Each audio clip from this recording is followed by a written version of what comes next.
আপনি নিজের প্রতি কনফিডেন্ট রাখুন, আপনি নিজেকে ভালোবাসুন। নিজেকে ভালোবাসার আগে 1000 বার ভেবে নেবেন যে নিজেকে দাঁড় করাতে হবে। আর একটা কথা সবসময় মনে রাখবেন, নিজের থেকে অন্য কাউকে বেশি ভালোবাসতে যাবেন না।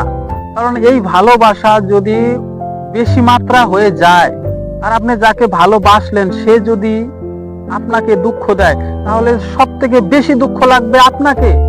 কারণ পৃথিবীতে মা বাবা ছাড়া কেউ আপনাকে ভালোবাসে না, নেভার এভার, কোনো দিন ভালোবাসতে পারে না।